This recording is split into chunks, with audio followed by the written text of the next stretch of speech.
بالله من الشيطان الرجيم. بسم الله الرحمن الرحيم. الحمد لله رب العالمين، والحمد لله الذي جعل لنا لسانا وشفتين وهدانا النجدين، والحمد لله الذي هدانا لهذا وما كنا لنهتدي لولا أن هدانا الله.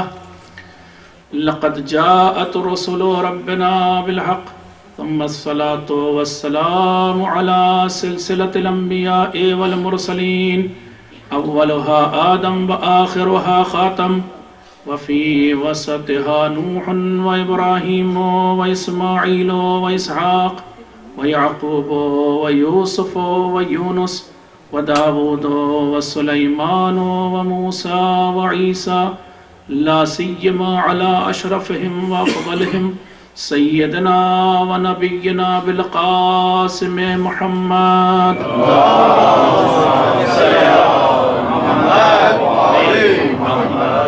وعلى أهل بيته الطيبين الطاهرين الذين أذهب الله عنهم الرجس وطهرهم تطهيرا.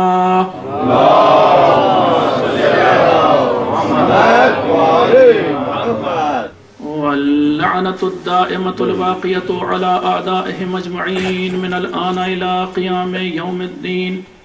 أما بعد، فقد قال الله تبارك وتعالى في كتابه المبين وهو أصدق الصادقين وقوله الحق. بسم الله الرحمن الرحيم. ومن يهاجر في سبيل الله يجد في الأرض مراغما كثيرا. صلوات پڑھیں.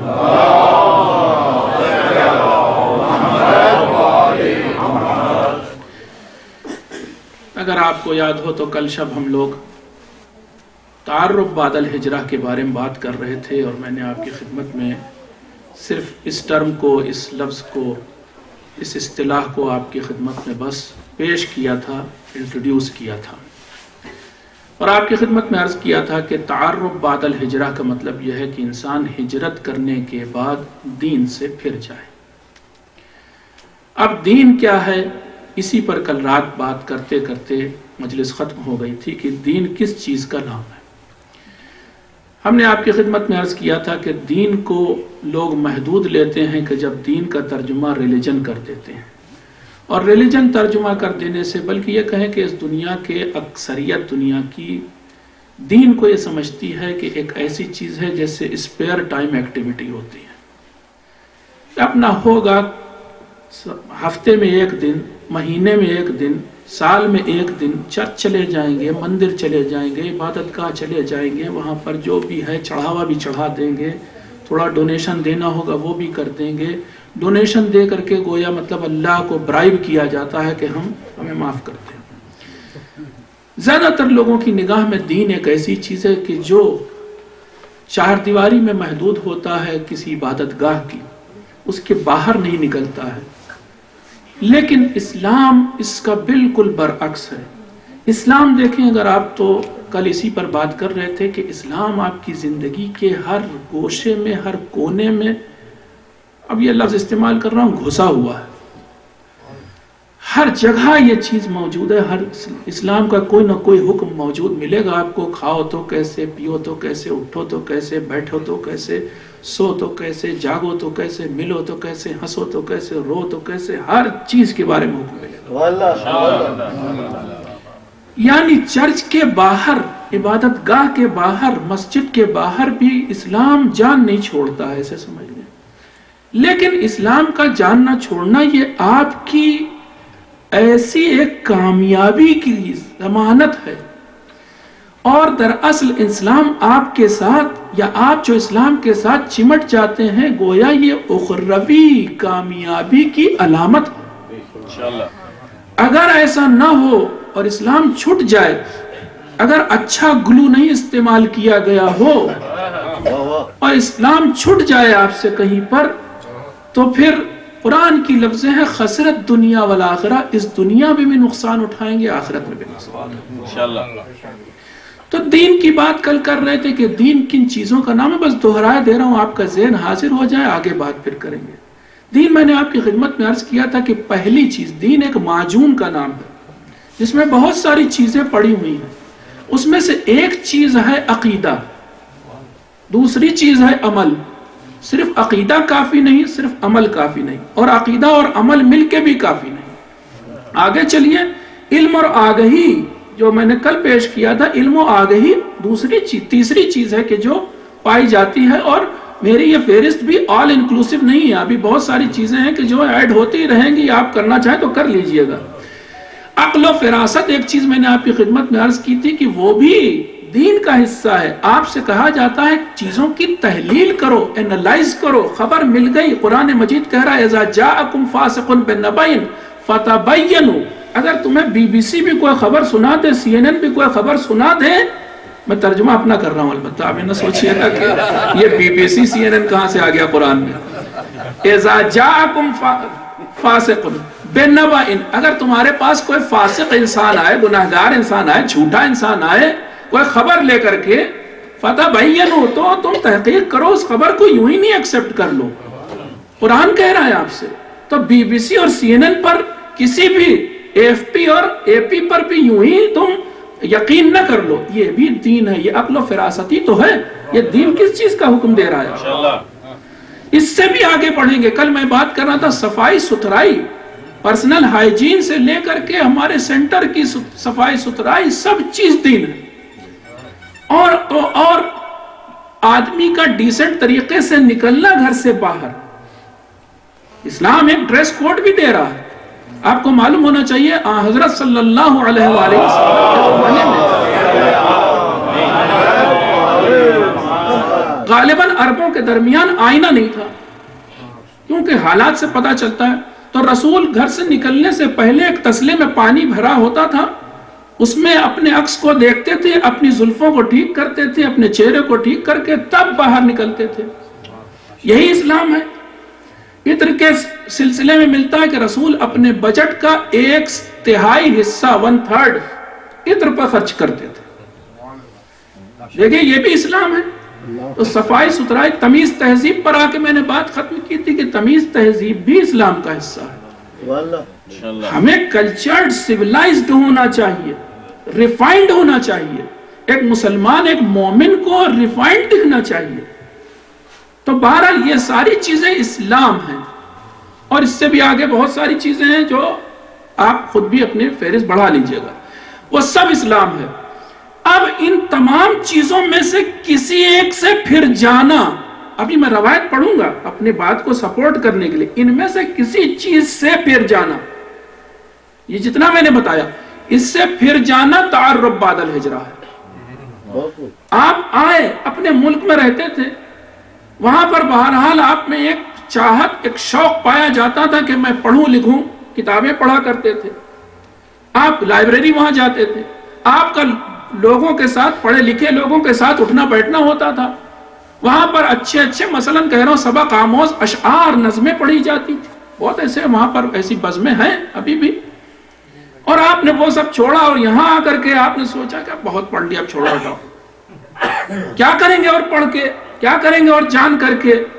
بس اب یہ تو ہمیں جو کام کرنا ہے، یہ جو منڈے سے لے کر کے فرائیڈے تک بیلوں کی طرح سے، بس یہی ہماری زندگی کا مقصد ہے. اگر آپ نے یہ سمجھ لیا تو تعرب بعد الہجرہ نہیں، یہ مقصد نہیں ہے آپ کا. صرف اور صرف آپ نہج البلاغہ کے آپ متعدد جگہوں پر امیر المومنین علیہ السلام نے فرمایا ہے، متعدد جگہوں پر، کہ تمہاری زندگی کا مقصد صرف کھانا کمانا نہیں. میں اس کا جسٹ پیش کر رہا ہوں آپ کے سامنے. کھانا پکانا، کھانا اور روٹی کپڑا مکان زندگی کا مقصد نہیں ہے، بلکہ زندگی کا مقصد اس سے اعلیٰ ہے، بلند ہے.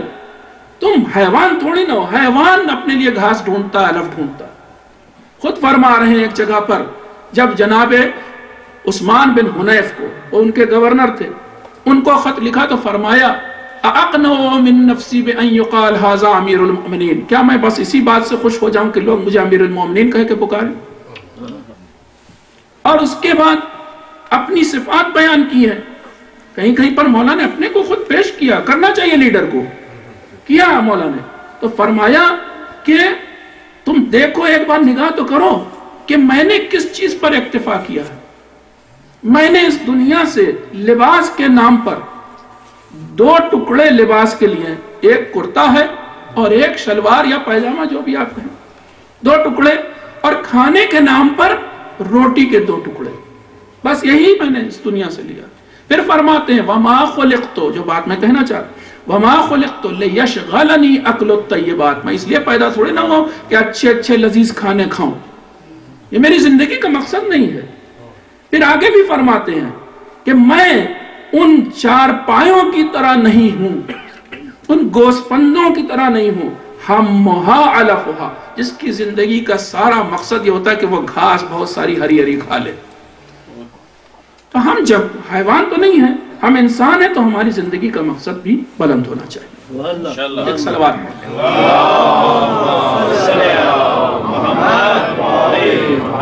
ان میں سے بہرحال میں نے جو دین بتایا، دین کی کسی بات سے پھر جانا، کل ملا کر کے آپ جو میں نے دین بتایا وہ آپ چھوڑ دیں، وہاں اپنے ملک میں کرتے تھے اور یہاں آ کر کے چھوڑ دیں، یا یہ جو پناہ گزین ابھی ہجرت کر رہے ہیں اور ہجرت کرنے کے بعد انہوں نے یا تو عقیدہ چھوڑ دیا یا عمل چھوڑ دیا یا علم و آگہی کو چھوڑ دیا یا کوئی اور چیز، صفائی ستھرائی تمیز تہذیب کوئی چیز چھوڑ دی، تو یہ کیا ہے؟ تعرب بعد الہجرہ کا مصداق ہے، اور تعرب بعد الہجرہ کیا ہے؟ گناہان کبیرہ میں سے ایک گناہ ہے۔ تو یہ بہت اہم بات ہے۔ ایک چیز جو میں کل کہنا چاہتا تھا اور رہ گئی وہ یہ کہ زمانے رسالت میں تعرب کا مطلب یہ تھا کہ انسان مدینے سے فزیکلی لوٹ جائے مکے، یعنی دار اسلام سے، جہاں اسلامی حکومت ہے اسے دار اسلام کہا جاتا ہے، اسلامی حکومت جہاں ہے اس سے کہاں لوٹ جائے؟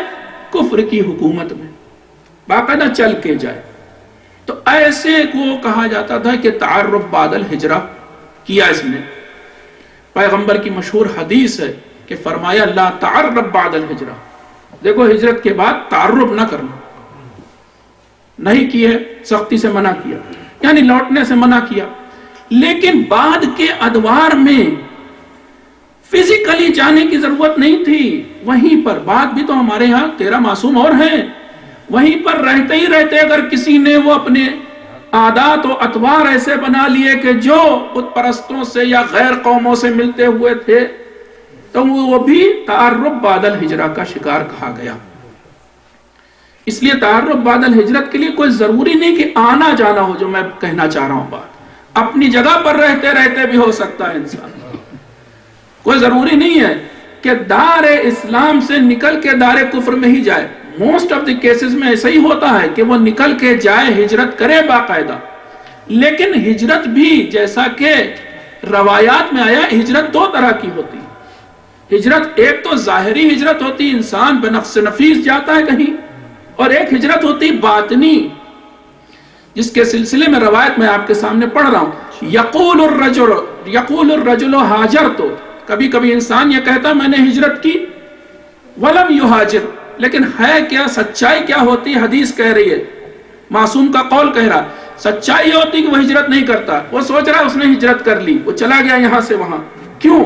انما المہاجرون الذین یہجرون السیئات ولم یأتوا بها، اصل مہاجر وہ ہوتے ہیں کہ جو برائیوں کو چھوڑ دیتے ہیں، جو برائیوں کو چھوڑ دیتے ہیں اور پھر کبھی ان برائیوں کے قریب نہیں جاتے، یہ ہے مہاجر۔ سچے مہاجر کون ہے؟ اسلام کہہ رہا ہے یہ اندرونی ہجرت ہے، یہ باطنی ہجرت ہے کہ انسان برائیوں سے، انسان تاریکیوں سے نور کی طرف ہجرت کرے۔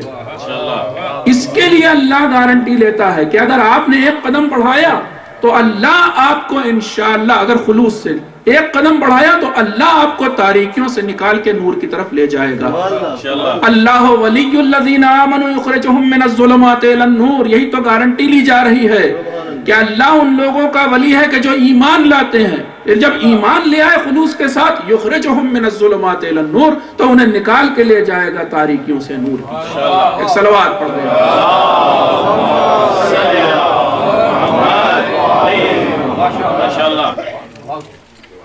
تو انسان کے لیے ضرورت ہے کہ اپنے اندر داخلی چینج لائے۔ تو جس طرح سے ہجرت اندرونی ہوتی ہے، ظاہری بھی ہوتی، باطنی بھی ہوتی، اسی طرح سے تعرب بعد الہجرت بھی کیا ہوتا ہے؟ ظاہری بھی ہوتا ہے باطنی ہوتا ہے. کبھی انسان پاؤں پہ چل کے قدموں پہ چل کے جاتا ہے اور تعارف کا شکار ہوتا ہے, کبھی بیٹھے بیٹھے تعارف کا شکار ہو جاتا ہے. اسی کو آگے بڑھاتے ہیں, ذرا سے تاریخ کے چند واقعات آپ کے سامنے پیش کرتے ہیں, زیادہ بھاری نہ رہے بات, تھوڑی ہلکی بھی ہو جائے. ایک صلوات پڑھیں.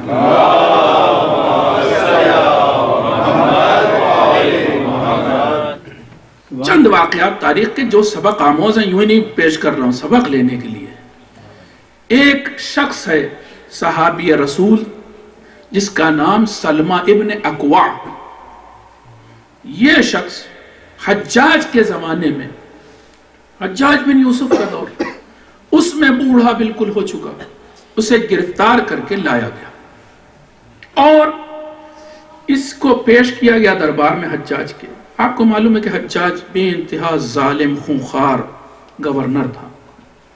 اس نے نہ معلوم کتنے لاکھ لوگ کہتے مار دیے اس نے, اور ہزاروں تو ضرور تھے, ہزاروں کی تعداد, لاکھ تک شاید پہنچ گئی تھی. بہرحال مارے اس نے. اور حجاج کے ظلم مظالم تاریخ اس سے جو ہے, جب بھی اسلام کا کوئی محقق پڑھتا ہے شرمندہ ہوتا ہے کہ کیا یہی مسلمان, یہ ایسے ہیں مسلمان. بہرحال حجاج کے سامنے اس صحابی رسول کو پیش کیا گیا. حجاج نے جہاں تمام اتہام لگائے, دشمن اہل بیت بھی تھا حجاج, سب سے پہلا تو الزام یہی لگاتا تھا کہ تم علی کے ماننے والے ہو. الزام تھا اس زمانے میں, جرم تھا. لوگ اپنے کو ڈیفینڈ کیسے کرتے تھے پتا ہے آپ کو؟ ایسے کرتے تھے. حجاج کی دربار میں ایک آدمی نے اپنے کو خود کو ایسے ڈیفینڈ کیا تھا کہ نہیں, ہم سے علی کا کوئی تعلق نہیں, تم اگر سننا چاہتے ہو تو ہم فخر سے بتاتے ہیں کہ ہم سے علی کا کوئی تعلق نہیں, یہ کہا اس نے. اور پھر اپنے خاندان کی, اب کئی نسل بیچ میں 2-3 نسل گزر گئی تھی, یا صحابی ضرور بوڑھا تھا, اس نے اپنے خاندان کی بات بتائی کہ ہمارے خاندان میں کسی کا نام آج تک علی نہیں رکھا گیا اور کسی کا نام حسن و حسین نہیں رکھا گیا. اور اس بات پر حجاج خوش ہوا اور اس نے اس آدمی کو رہا کر دیا. بہرحال سلمہ ابن اکوع کو لایا گیا اور اس نے ایک تہمت تو لگائی, اس کے بعد یہ تہمت لگائی کہ تم تو متعرب بعد الہجرت ہو, تم وہ انسان تھے کہ جو مدینے سے بھاگ کے مکے آ گئے تھے, تم تو ویسے ہی گناہگار ہو رسول کے زمانے کے, تمہارا تو قتل ویسے ہی جائز ہے.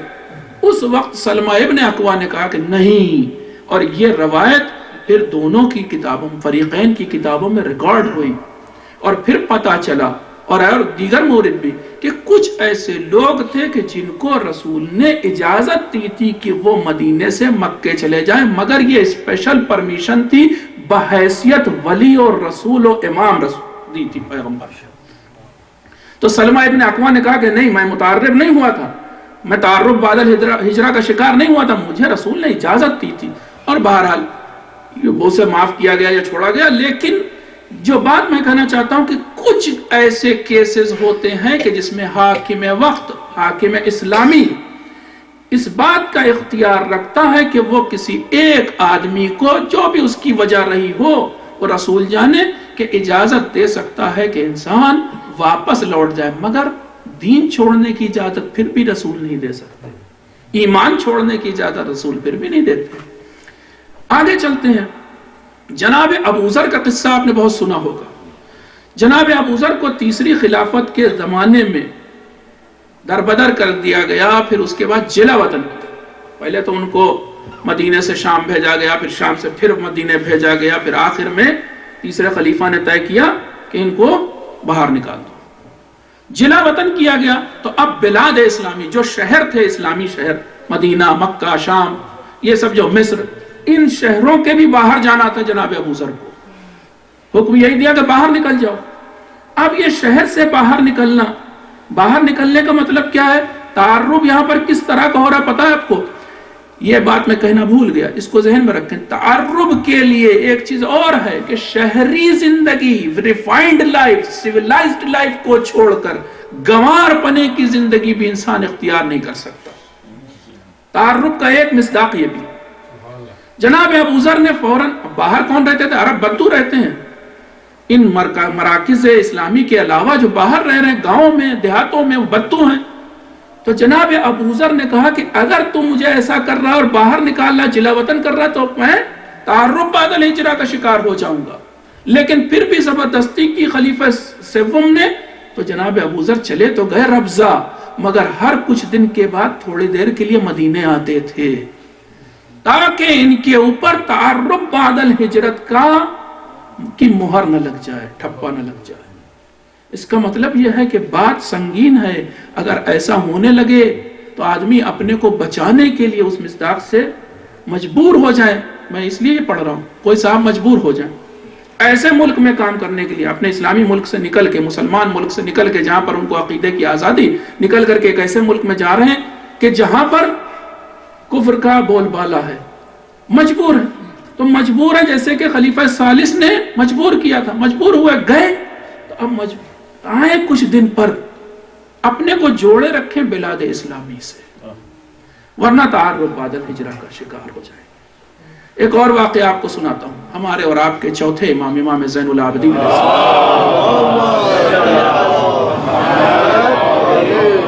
ان سب سے نتیجہ نکل رہے ہیں، ان سب واقعات سے، ایسے نہیں ہے۔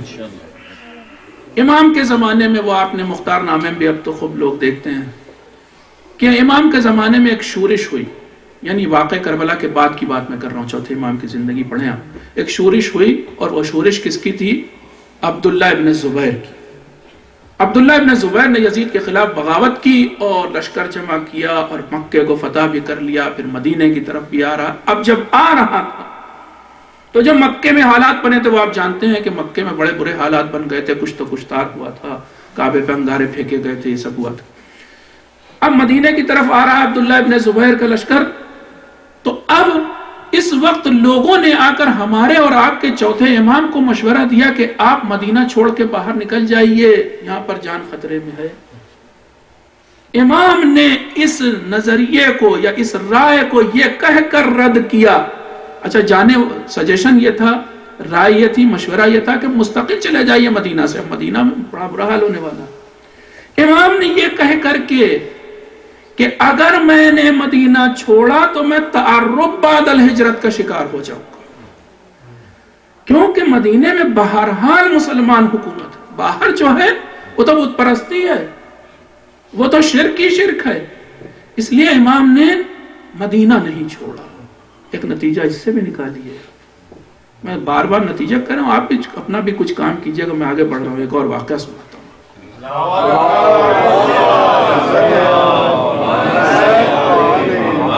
اس لیے کہہ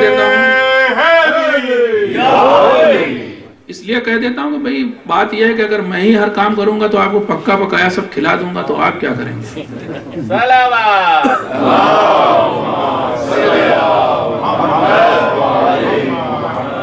اب ایک دکھاتا ہوں جو تعرب بعد الہجرہ کا شکار ہو گئے، ایسے تو بہت ساری مثالیں ذہن میں ہیں باہر۔ عبید اللہ ابن جہش نام کے ایک صاحب تاریخ میں ہوئے۔ وہ کون تھے؟ جناب رسول خدا کے پھوپھیزاد بھائی ہوتے تھے۔ پھوپھیزاد بھائی زینب بنت جہش رسول کی پھوپھیزاد بہن تھی، انہی کے یہ بھائی عبید اللہ ابن جہش۔ یہ جس وقت پیغمبر اسلام مبعوث بالرسالت ہوئے تو اس وقت یہ اسلام لائے، مگر اس سے پہلے یہ پہلے مکے کے رسمی دین پر لکھا ہوا کہ تھے، ایسے ہی ترجمہ کروں، رسمی دین پر تھے۔ اب وہ کون سا رسمی دین تھا؟ بھارت جو۔ پھر یہ عیسائی ہوئے، عیسائی ہونے کے بعد جب پیغمبر مبعوث پر رسالت ہوئے، انہوں نے دعوت اسلام دی تو یہ مسلمان ہو گئے۔ پھر مسلمان ہونے کے بعد میں نے کل اور پرسوں کے مجلس میں بتایا تھا، کچھ لوگ ہجرت کر کے مکے سے حبشہ گئے۔ یہ حبشہ جانے والوں میں سے ایک شخص تھے،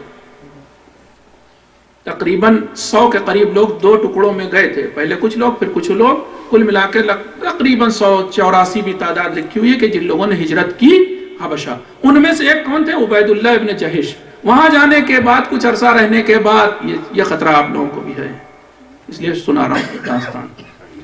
آئے بلاد اسلام سے، دار اسلام سے اور دار مسیحیت کی طرف، وہاں آ کر کے عیسائیوں کی اکثریت تھی حبشہ میں، میجورٹی عیسائیوں کی تھی۔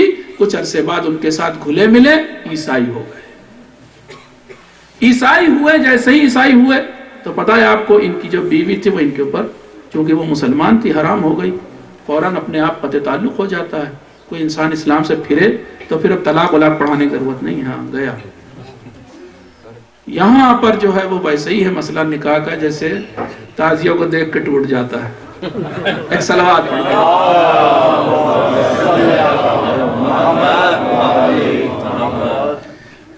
ان کی جو بیوی تھی وہ کون تھی؟ ام حبیبہ، جناب ام حبیبہ. کس کی بیٹی؟ ابو سفیان کی بیٹی. ام حبیبہ تک، اب ام حبیبہ الگ ہو گئی.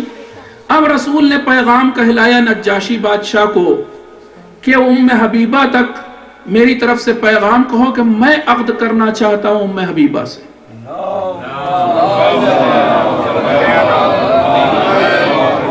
اور پھر اس وقت تک نجاشی بھی مسلمان ہو چکا تھا، تو نجاشی نے رسول کا وکیل بن کر ام حبیبہ کا نکاح رسول سے کیا، اور پھر مہر کے پیسے بھی نجاشی بادشاہ نے ہی ادا کیے تھے.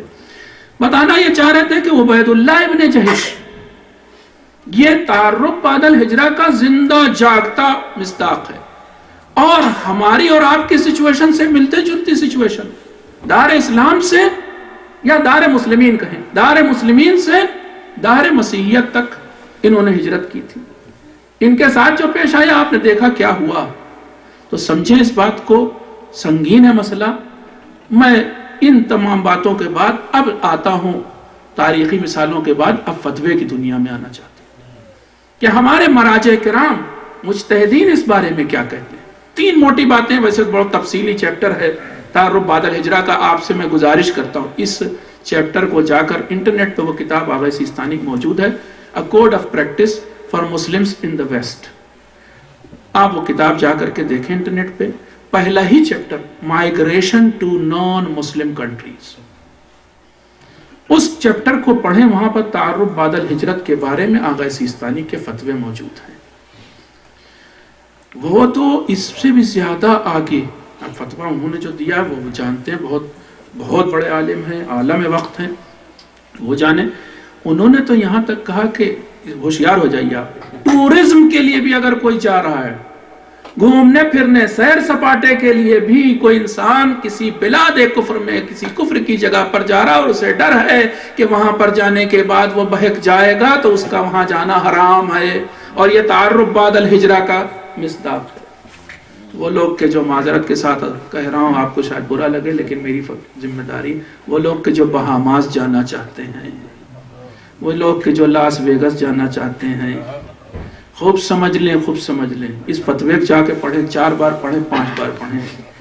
اگر بہک جانے کا ڈر ہے، اگر گناہ میں بھی وہ کہہ رہے ہیں میجر سن میں، گناہان کبیرہ میں سے ایک گناہ میں مرتکب ہونے کا ڈر ہے، تب بھی تمہارا وہاں جانا حرام ہے. وہ تو کہہ رہے ہیں بسنا تو دور کی بات ہے، ہجرت تو ابھی دور کی بات ہے، تھوڑے دن کے لیے بھی جانا حرام ہے. وہ کہتے ہیں. کل ملا کر کے جو میں 3 موٹی باتیں بتا رہا تھا کہ وہ کہتے ہیں، یعنی فقہا کی سب کی باتیں اگر آپ سمیٹیں، ایسی جگہ پر ہجرت کرنا، ایسی جگہ کی طرف ہجرت کرنا جہاں پر انسان کا دین خطرے میں ہو، خطرے میں ہے، احتمال دے رہے ہیں آپ، امکان ہے اس بات کا، تو وہاں پر آپ کے لیے جانا حرام ہے. تعارف بعد الہجرہ کا یہ مصداق ہے. دوسری چیز ایک اور، وہ یہ کہ وہ جگہ کے جہاں پر انسان ابھی اپنے ملک میں ہے اور ٹھیک ٹھاک نماز روزہ سب کر رہا ہے، اذان بھی دے رہا ہے، اشہد ان علی ولی اللہ بھی کہہ رہا ہے، یعنی کھل کر کے گویا اپنے دین پر پریکٹس کر رہا ہے، شیعت پر. لیکن وہ ایسی جگہ جاتا ہے کہ جہاں پر اپنا اظہار عقیدہ نہیں کر پاتا، اظہار نہیں کر سکتا ہے، مجبوراً ہاتھ باندھ کے نماز پڑھ رہا ہے، مجبوراً 15 منٹ پہلے روزہ کھول رہا ہے. ہمارے یہاں کے بہت سے لوگ انڈیا پاکستان کے کام دھام کے سلسلے میں، روزگار کے سلسلے میں، بس بھائی بیٹر لائف کا جو لفظ لگ گیا نا ہم لوگوں کے ساتھ، بیٹر لائف کے سلسلے میں چکر میں سعودی عرب جاتے ہیں، اور سعودی عرب جانے کے بعد ان کی وہ نہ نمازیں رہ جاتی ہیں نہ وہ روزے رہ جاتے ہیں کہ جو اسلامی روزے ہیں. فتوے کے حساب سے میں بتا رہا ہوں، ایسے آدمی کے لیے کہ جو ہندوستان یا پاکستان یا اس طرح کے جہاں ملک جہاں پر اسے اپنے عقیدے کی آزادی ہے، وہ آرام سے پریکٹس کر سکتا ہے، تو وہ پھر بھی جا رہا ہے ایک ایسے ملک کی طرف جہاں پر وہ اپنے عقیدے کو ظاہر نہیں کر سکتا. فتوے کی روشنی میں کہہ رہا ہوں حرام ہے. اب اگر کوئی صاحب یہ دہائی لے کے آئیں کہ صاحب میں اپنے ملک میں بھوکا مر جاؤں گا، میرے پاس روزگار نہیں، نوکری نہیں، آپ کہہ رہے ہیں سعودی عرب نہ جاؤ تو میں تو بھوکا مر جاؤں گا، ایک ہی نوکری مل رہی وہ سعودی عرب میں، باقی اور کہیں نہیں مجھے مل رہی۔ اگر واقعاً ایسی جگہ آ گئی، سچ میں اندر سے مطلب مولانا کو نہ سمجھائیں، مولا کو سمجھانے لائق آپ کے پاس دلیل ہو تو آپ مولا کو سمجھانے لائق دلیل اگر رکھتے ہیں، اپنا عذر رکھتے ہیں تو آپ جا سکتے ہیں، کیونکہ یہ ویسی ہی صورت ہوگی کہ جیسے اضطرار کی حالت میں، مجبوری کی حالت میں بلی کا گوشت کھانا حلال ہو جاتا۔ لیکن فرض کر لیا ایک آدمی کی زندگی ٹھیک ٹھاک گزر رہی پاکستان میں، وہ اپنے عقیدے پر، یا اور ملک ہیں، میں تو پاکستان ایک نام نہ لوں، بہت سارے ملک ہیں جہاں پر وہ اپنے عقیدے پر عمل کر رہا، ٹھیک ٹھاک اظہار عقیدہ بھی کر رہا، لیکن پھر بھی بس بیٹر لائف کے چکر میں چھوڑ دیتا اپنا ملک اور جاتا ہے وہاں پر بلا وجہ تقیہ کرنے کے لیے، بلا وجہ، فار نو ریزن، حرام ہے، وہ کہہ رہے ہیں فتویٰ میں دکھا سکتا ہوں۔ ایک تیسری چیز جس کی وجہ سے تعرب بعد الہجرہ کا شکار وہ بھی مصداق ہے، انسان ایک ایسی جگہ جا کر بس جائے کہ جہاں پر وہ دین کے مسئلوں کو سیکھ نہ سکے، معارف اسلامی کو، ٹیچنگز کو نہیں سیکھ سکتا، بس وہ جتنا لے کے گیا تھا بس وہی آتا، باقی نہیں۔ حالانکہ اب یہ بات جو ہے، اب یہ کمیونیکیشن کی دنیا ہے، دھیرے دھیرے ختم ہو گئی، اب تو افریقہ کے جنگلوں میں انٹرنیٹ تو ہے ہی ہے موجود، آپ ایکسس کر سکتے ہیں ساری دنیا سے۔ لیکن اسلام کو یہ بھی دھیان رکھیں، آپ صرف سیکھنا نہیں ہے، پریکٹس بھی تو کرنا ہے انشاءاللہ۔ آپ ایسا نہ ہو کہ افریقہ کے جنگلوں میں جا کے بس گئے تو وہ آپ بس یہ سمجھ رہے ہیں کہ ہم نے روزہ نماز کر لیا تو بس پورا ہو گیا دین، نہیں۔ آپ دیکھیں نا، دین کی اسپرٹ کو سمجھیں، دین کیا چاہتا ہے آپ سے۔ دین جو چاہتا ہے وہ نماز بھی وہ والی چاہ رہا ہے، کوشش کرو وہ نماز ہو کہ جو جماعت میں ہو۔ حج بھی چاہ رہا ہے تو سب کے ساتھ چاہ رہا ہے۔ ایک اجتماعی دین ہے، یہ سوشل ریلیجن ہے۔ اسلام ایسا ریلیجن نہیں ہے کہ جو آپ سیلیبسی شکاروں سنیاس لے کر کے جا کے کیوز میں، غاروں میں جا کے بیٹھ جاؤ، کہیں کہ اللہ اللہ اللہ اللہ، نہیں، وہ کہہ رہا نہیں، جانے ہی نہیں دیں گے ہم تمہیں غار میں۔ غار سے باہر آؤ اور سماج کے بیچ میں زندگی گزارو۔ اس لیے یہ بھی تعرب بعد الہجرہ کا مصداق ہو سکتا ہے، اگر انسان ایک ایسی جگہ جا کر بسے کہ جو جگہ جہاں پر وہ اپنے دین پر عمل نہ کر سکے۔ یہاں تک جو تھی یہ فتوے تھے۔ ایک اور پارٹ میری مجلس کا، ایک اور پیس، اور وہ پیس یہ ہے کہ دیکھیں اس ملک میں، اب آ جائیں ہم لوگ اپنی تھوڑی سی بات کر لیں، اس ملک میں بہت زیادہ خطرہ ہوتا ہے۔ ایک بھی بتا دیں، آغا سیستانی کے جتنے فتوے ہیں اس سلسلے میں، اس میں himself and his family ہر جگہ لکھا ہوا کہ اگر خطرہ اسے ہو یا اس کی فیملی، وہ گھبرا رہا ہو، اسکوٹر ہو وغیرہ وغیرہ، اس کی فیملی، ہر جگہ فیملی کا بھی تذکرہ میں نے دیکھا ہے۔ بات صرف اپنے آپ عقیدے بچا لینے کی بات نہ کریں، فیملی، بچوں، آنے والی نسل کا بھی عقیدہ بچانا ہے، ورنہ آپ نے کیا گین کیا؟ بتائیں تو، آپ سچ بتائیے، آپ کیا لے گیا؟ میں اکثر کہتا ہوں، لوگ بولتے ہیں، میں کہتا ہوں بیٹر لائف، لیکن وچ لائف؟ But which life? دنیا کی زندگی یا آخرت کی زندگی؟ بیٹر لائف کی کوشش کرو، یہ اسلام نے بھی کہا ہے، لیکن آخرت والی، اور اس دنیا سے بھی روکا نہیں ہے، لیکن اس قیمت پر نہیں کہ تمہارا عقیدہ چلا جائے، اس قیمت پر نہیں۔ امیر المؤمنین علیہ السلام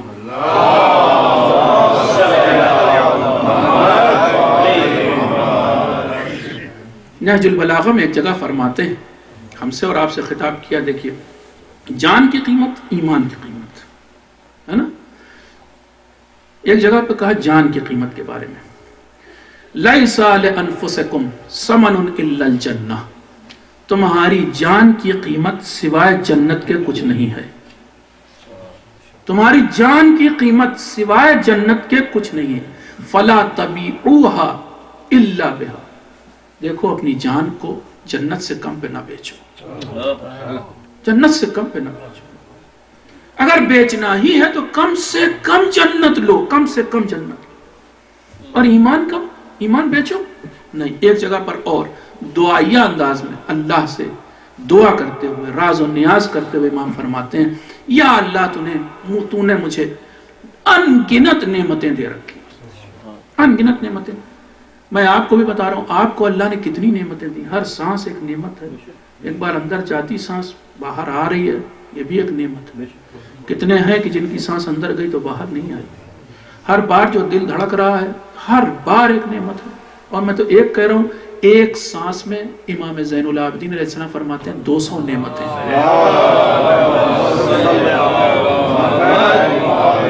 یہ آنکھ، ناک، کان، یہ بینائی، یہ شنوائی، یہ چشائی، جو جتنے مزے آپ کے ایک ایک ٹیسٹ بڈ جو ہے نا ایک ایک نعمت ہے. کتنے لوگوں کو یہ ٹیسٹ نہیں محسوس ہوتا.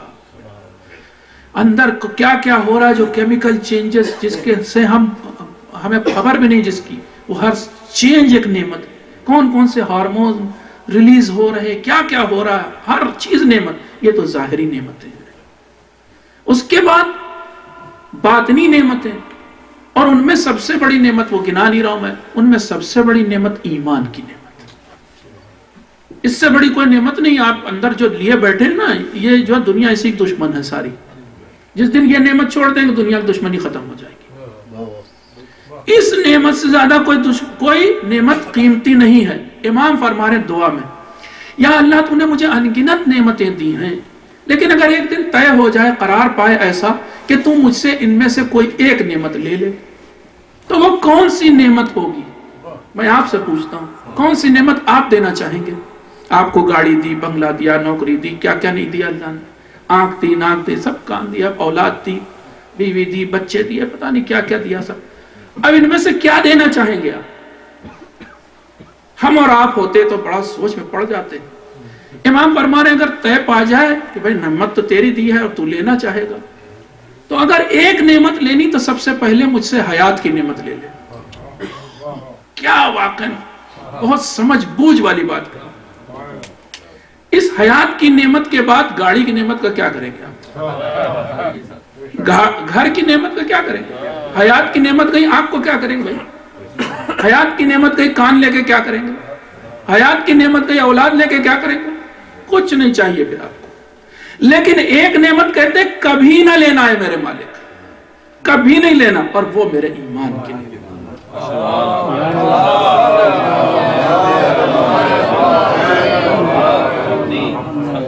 آواز بلند الصلوات.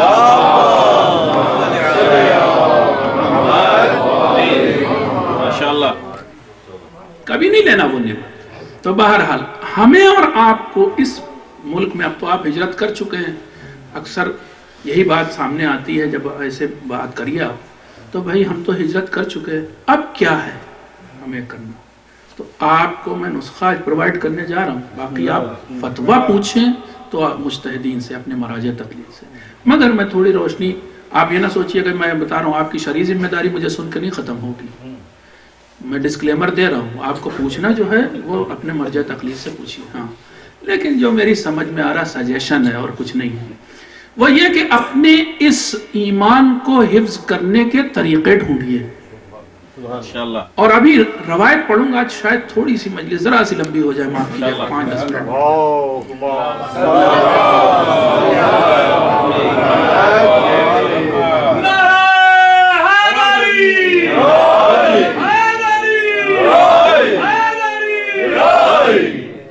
آپ ایسے سے اکثر ہم الگ الگ شہروں میں ملتے رہتے ہیں اور پھر پوچھتے ہیں بھائی دقت کیا ہے، سب سے بڑا چیلنج کیا ہے، سب سے بڑا خطرہ کیا ہے، سب سے بڑا ڈینجر کیا ہے. یہ طے بات ہے کہ جب سے یہ انٹرنیٹ، یہ موبائل فون، یہ ٹی وی، اس طرح کی چیزیں آئی، انہوں نے بمبارڈ کر دیا ہے ہم کو اور ہماری نئی نسل کو. سب سے زیادہ خطرے میں ہم اس وقت ہیں. آج سے 25 برس پہلے ہم ہی تھے، ہمارے عقیدوں کو اتنا خطرہ نہیں تھا. لیکن آج یہ جتنا کمیونیکیشن کی دنیا بڑھتی جا رہی، ترقی کرتی جا رہی ہے، اتنے ہر گھر میں، ہر کونے میں. کبھی لکھا ہوا تھا، روایت میں آیا ہے کہ آخری زمانہ وہ آئے گا کہ ہر گھر سے میوزک کی آواز آئے گی. تو لوگ پرانے زمانے کے تعجب کرتے تھے کہ کیا ہمارے گھر میں ڈھولک بجے گی، لیکن اب ہماری جیب میں ڈھولک بج رہی ہے. ہمارے سینے کے پاس یہاں جیب میں رکھا ہوا ہے، بجا رہے ڈھولک. اب یقین ہو گیا لوگوں کو. اس زمانے میں کہا جاتا تو لوگ نہ سمجھتے کہ اتنی بڑی ڈھولک کیسے سمائے گی. یہاں ڈھولک نہیں، پورا بینڈ سما گیا.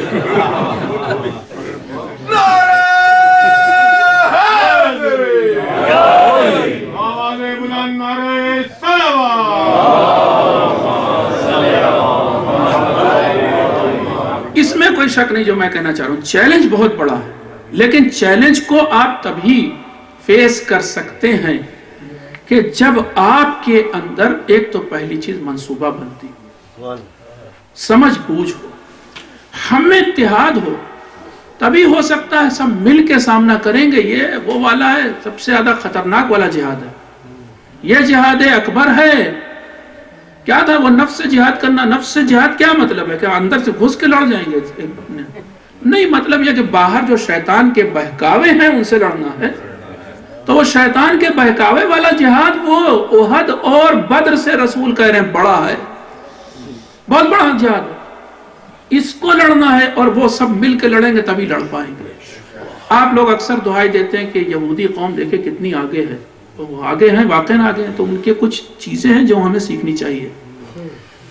وہ کیا ہے کہ وہ ایک سینیگاگ اگر بناتے ہیں، اپنا ایک عبادت خانہ بناتے ہیں، تو ان کے یہاں چونکہ قانون ہے، اس پر کی وجہ سے مجبور ہے کہ وہ ہفتے کے دن، سبت کے دن، سنیچر کے دن 40 قدم سے زیادہ نہیں چل سکتے گھر کے باہر۔ تو وہ کوشش کرتے ہیں کہ سینیگاگ کے آس پاس بسیں۔ سینیگاگ کے آس پاس بسنے سے اور برکتیں نازل ہوتی ہیں ان کے۔ کیا برکتیں، کیا فوائد ہیں؟ وہ یہ کہ ایک کمیونٹی کی شکل میں ابھرتے ہیں، ایک دوسرے کے سکھ دکھ میں شریک ہوتے ہیں، اور ساتھ ہی ساتھ وہ ایک اسکول کھول پاتے ہیں جس میں آس پاس کے بچے آرام سے آ سکیں۔ مگر ہم اس کا الٹا، ہم لوگوں نے کیا ہوا، یہاں جب آپ اور ہم جیسے آئے، انہوں نے آ کر کے سب سے پہلے جو یہاں کے کلچر کی چیز تھی وہ یہ کہ جتنا جاؤ جنگلوں کے اندر، بالکل ڈیپ انسائیڈ جنگل بس جاؤ، کمیونٹی سے دور رہو، کوئی ہم کو دیکھنے نہ پائے۔ بھئی وہاں پر دین تو آ ہی جائے گا، تم کہاں گھس جاؤ گے؟ میں نے کہا نا یہ چرچ والا دین نہیں ہے، وہاں پہنچ جائے گا دین، دین پیچھا تب بھی نہیں چھوڑے گا۔ تو کیوں نہیں لوگوں کے پاس بسو، کیوں نہیں انسانوں کی زندگی گزارو، کیوں بندروں کی زندگی گزار رہے ہو بھائی؟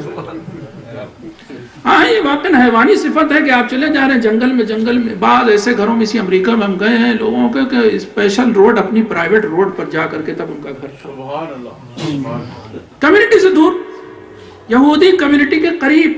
اور اس کے بعد آپ کہتے ہیں اپنے آپ میں، مطلب جلدی بات کہہ رہا ہوں، سب سے پہلی چیز یہ ہے کہ ہمیں اپنا ماحول چاہیے، ہمارے بچوں کو اپنا ماحول چاہیے۔ واقعاً پیئر پریشر بہت ہے، میں جانتا ہوں ہمارے ملکوں میں پیئر پریشر اتنا ہے کہ بچے برداشت نہیں کر پا رہے۔ آپ اپنے بچے کو مثلا کوئی ایک گیجٹ نہیں دلائیں گے، وہ آ کر کے بار بار شکایت کرے گا ہمارے کلاس کا بچہ اس کے پاس ہے، کیونکہ ہے واقعی اس کے پاس ہے۔ آپ کیسے جھیلیں گے؟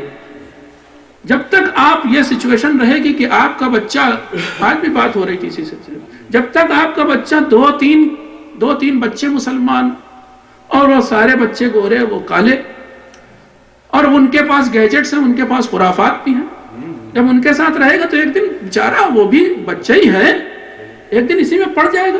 سلوشن کیا ہے؟ سلوشن یہ کہ ہمارا اسکول ہو، اس میں ہمارے بچے زیادہ ہو تعداد میں، کم سے کم میجارٹی ہمارے بچوں کی ہو، اور وہ تب ہو سکتا ہے کہ جب ہم قریب بسیں، کیونکہ یہ نہیں ہو سکتا کہ آپ صبح 7 بجے اٹھیں اور پہلے بچے کو اسکول چھوڑنے جائیں تو پھر اس کے بعد جاب پہ جائیں، اور وہ بھی 1 گھنٹہ جانا 1 گھنٹہ آنا کر کے نہیں کر سکتے۔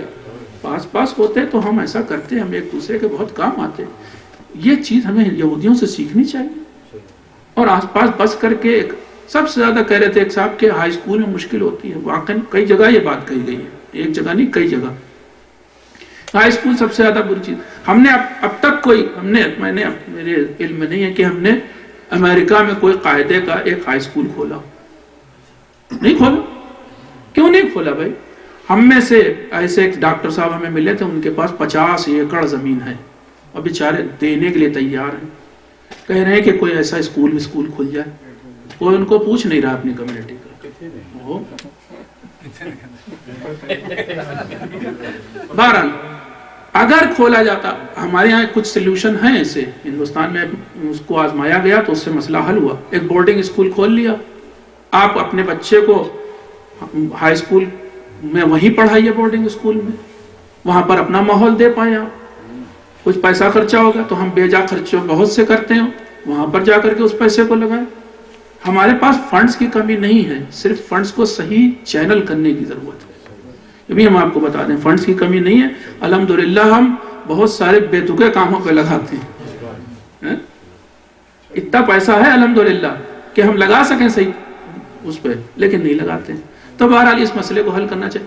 میں چھوٹی چھوٹی باتیں آپ فوراً ہی کیوں ایک بار میں بچے کو لائیں، میں بار بار کہتا ہوں ان مجلسوں میں لائیں. آپ زبان کی دہائی دیتے ہیں، تھوڑی بہت ٹوٹی پھوٹی تو میں بھی انگریزی بول لیتا ہوں، ورنہ آپ کے پاس تو انگلش اسپیکرز ہیں ماشاءاللہ. لیکن جو انگلش اسپیکرز ہیں ان کے بھی بولنے کے بعد چینج نہیں آ رہا ہے ابھی کمیونٹی میں. اور اب تقریباً 10 سال سے میں دیکھ رہا ہوں کہ ہو رہے ہیں وہ لوگ بول رہے ہیں اور اچھے ماشاءاللہ سب پڑھے لکھے ہیں، لیکن چینج کیوں نہیں آ رہا ہے؟ چینج کہیں اور سے آنا ہے، یہاں سے نہیں آنا ہے. کیا بات ہے، صلوات.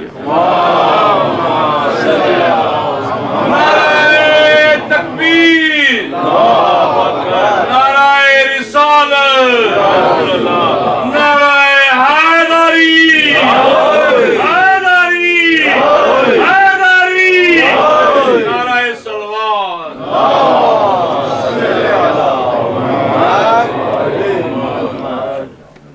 اور بھی کمیونٹیز رہ رہی ہیں، میں ان سے پتہ کرتا ہوں، مجھے ایئرپورٹ پہ بہت سارے مل جاتے ہیں.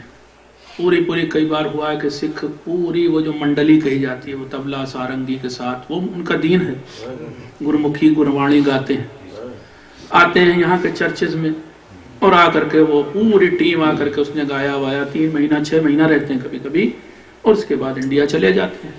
وہ ملے یا اور لوگ ملتے ہیں، بوہرے ملے اور بھی مختلف کمیونٹیز. ان سے پوچھتا ہوں میں اکثر کہ تمہارے پروگرام کس زبان میں ہوتے ہیں؟ کہ اسٹرکٹلی ہماری زبان میں. اسٹرکٹلی کیوں؟ کیونکہ وہ کہتے ہیں کہ اس کے ساتھ ہمارا کلچر بھی چل رہا ہے، تمیز تہذیب بھی ہماری اسی زبان کے ساتھ چل رہی ہے. اکثر لوگ دہائی دیتے ہیں، میں آپ بات کو ذرا واضح بھی کر دوں کہ مولانا جو آپ لوگ بولتے ہیں ممبر سے وہ بچے سمجھتے نہیں. میں آپ سے پوچھتا ہوں، آپ جب ان بچوں کی عمر کے تھے اور اپنے ملک میں علامہ رشید ترابی کی مجلس میں جاتے تھے، کئی % ان کی مجلس سمجھتے تھے آپ بھی تو نہیں؟ نعرہ حیدری،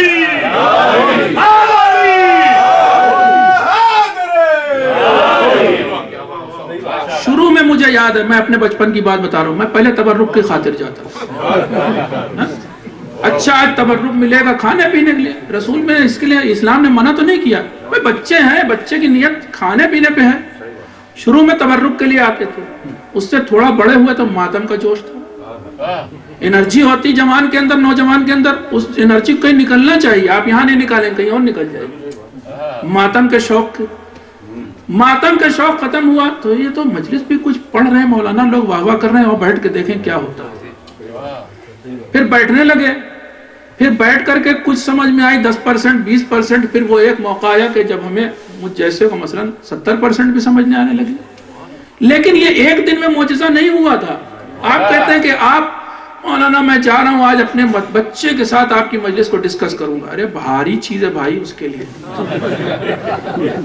التعرف بعد الہجرہ، وہ کہے گا یہ کیا کر رہے ہیں، اتنی بھاری چیز، وہ گھبرا جائے گا. آپ اس کو اس کے مطلب کی چیز وہیں سے شروع کیجئے، آپ اس کو لاتے رہیے بس. صحیح بتا رہے ہیں آپ کو. میں آپ کو معجزات ہیں ایسے بتا سکتا ہوں، ٹائم گزر جائے گا. ایسے معجزات ہیں صرف آنے سے وہ بچہ مومن رہا. میں بہت تفصیلی ایک آپ کو جلدی سے ایک روایت بتا رہا ہوں.